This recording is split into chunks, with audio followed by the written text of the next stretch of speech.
seekers to pay co-health care starting in May.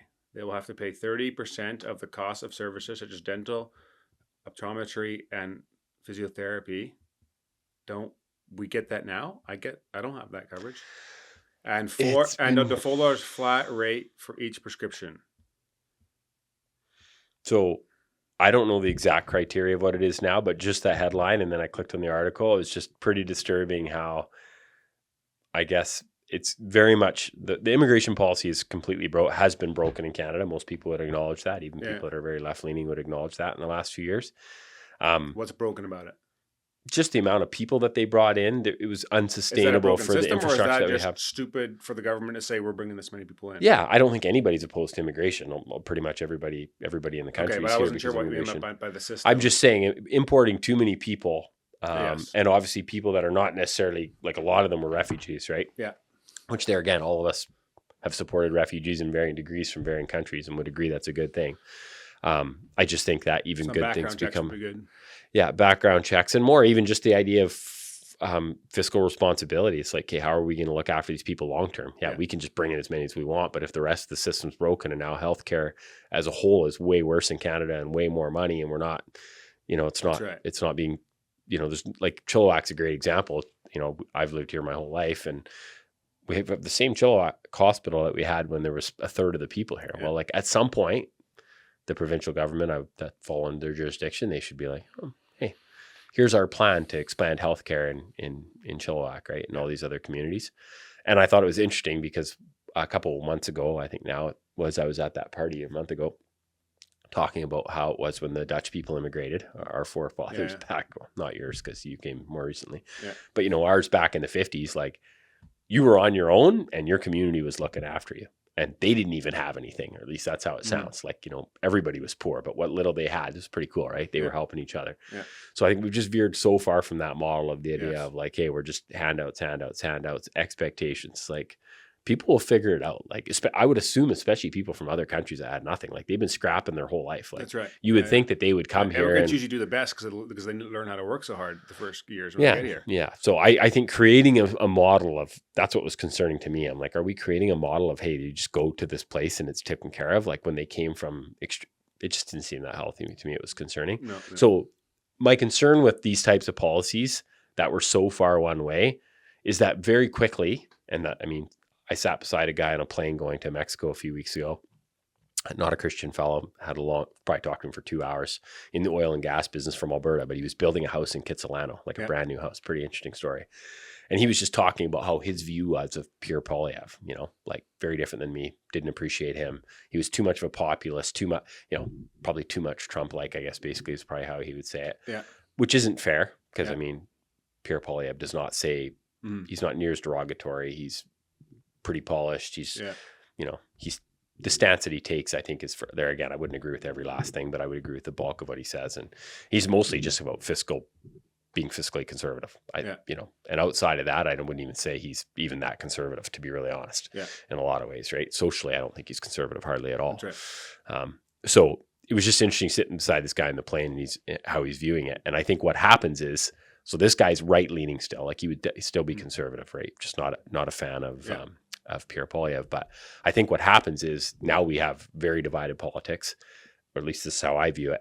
And what happens is same with the First Nations thing. Like we go from like, being too far one way where it's like, hey, we're enabling everything. There's never a question asked to now people finding the pendulum swung so far where it's like, screw those people, or, hey, we're done with immigration, probably a little more like Maxime Bernier, right? Where it's just speaking so negatively of it. And I wouldn't agree with that. I think it's not realistic. We have a birth rate in Canada where we have to have immigration. We're screwed if we don't bring people in, or people need to, up it. From those of you that are listening to 7 kids, you need to up the game, right? Like it's.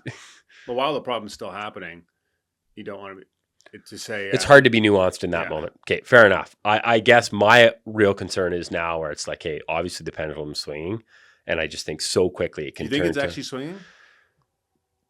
I think I guess I've always viewed it as people that are very right leaning and let's say, socially conservative and Christian people, you know, like those people obviously always had issues with these things. They could see practically that this is not smart. They're, a lot of them are probably pretty grounded and pretty well balanced and still caring people, but are just like, hey, probably had the courage maybe even to speak out. Now you have a whole nother swath of people that are not Christians, don't care about the gospel, don't care necessarily. They're just like, hey, this just doesn't work. Like these are the podcasts that I'll listen to, where it's like you can just hear some random dude going off thinking, there's no wonder we have 7-hour waits at a hospital. We imported 4 million people in the last 5 years and didn't we built 3 new hospitals in that whole time and all, or whatever the number is, right? I'm just speaking off now. But so I find it very discouraging when we get into these spots where you can't ask any questions forever. And now I feel like we enter the spot where we get real divided, where you're pro-immigration or anti-immigration. It's like, no, like we should be able to land somewhere in the and I have foreign workers that work on my farm, right? And they've been working at our farm for almost 4 years now. And in the past, back under, Justin Trudeau days, they would have instantly be able to be permanent residents. Well, now there's huge pushback to even allow these people and even to get their work permit extended. So you're going to start to see like, hey, these people have been an invaluable part of at least the economy in my farm. And it's just like, boom, we have this huge pushback to immigration and to people coming in from other countries. And there again, I just think you got to be a little careful. You don't want to throw the baby out with the bathwater. So yeah, I mean, because what concerns me most is the media mainly, and I think it's extremely left wing or like as a general rule, quasi for sure. propaganda arm of the government. It is. And there was an article about that in the National Post too. Okay. Recently, that literally the studies show that they are pounding out government supportive articles on all news stories. Yeah, like even like how much money. What's his name? Carney just gave the CBC an extra 150 million this year on top of what they were already getting, which was a crazy amount. Like he had to reward them, right? Because I mean, Pierre Poilievre was going to axe funding to the CBC. Yeah, but either way, I'm just saying that's what people are watching, and they generally those articles vilify the other side. They don't just say we disagree with them. We like it's like very like you are less than human. Names, whatever, just cut them down. And so if you push people into a corner, you're going to fight back. And I think that's what's happening. It's like it's just you're being lied to a certain degree. And then you're also being told, though, that you're the problem and you're like less than for even thinking that, like, hey, what are you doing to my country? Like, this isn't okay, or taxes or whatever else like that. And then you don't give them anything, you're going to get real angry people. And unfortunately, I think that then makes the situation worse because then they say, see, you can't trust these guys because they and exacerbates go crazy the problem. Or whatever. Yeah, well, that's fair. And so that's, it's really frustrating. And I think with the amount of immigration, someone asked me this week, what do I think about the homelessness problem? Like, how do you fix that problem? And I think first you have to think about why these people are becoming homeless in the first place. Like, there's a host of different reasons that have been there all along, but it's increasing, right? It's more and more people becoming homeless. Well, and it's a lot of white guys. And there's no money, there's no purpose to live. There's nothing like you've taken away like the incentives to push hard and get things done. And it's driven, I think, mainly by government policy. And a lot of things we can't fix about that with the economy or how much money the government has put into the economy or all these reasons why like poverty is increasing. And so it's easy to go on drugs when you're in that spot. And then there's a system that enables it, that allows it because you get everything for free in that system. There's no not a lot of incentives to get out. You get, free You meals. Definitely get fed. Yeah, you definitely get fed. But you can have a place to sleep. You can find places to do drugs. It's very it's not. It's very enabling. Very enabling. It's very enabling. Even though I know there's ways to help and stuff like that. And so I think that's first of all where you got to focus on. It's like, why is this happening in the first place? We got to deal with that. But then the people that are there, if we can't change it, we got to love them where they're at. And meet their needs. What does that mean, right? Yeah, I think that's a loaded question too. What does it mean to love someone where we're they're not at? Enabling? Yeah. Like that. That's not even to condone behavior. Like, why condone bad behavior? Yeah. I picked up 2 guys. I don't know if I shared the story on here before, but I picked up 2 guys like a year ago, and spent some time with them, and I was trying to figure out what they thought about the issue, like from their perspective, and they said, "Oh yeah, I did share that." I did share it. It's come back to me. Yeah, okay. So one of the things they shared was they wanted to they needed to talk to somebody to like work things through of like what's happened. And I think about like all the different things I've kind of had to process through, like stuff that happened to me as a kid or things like that.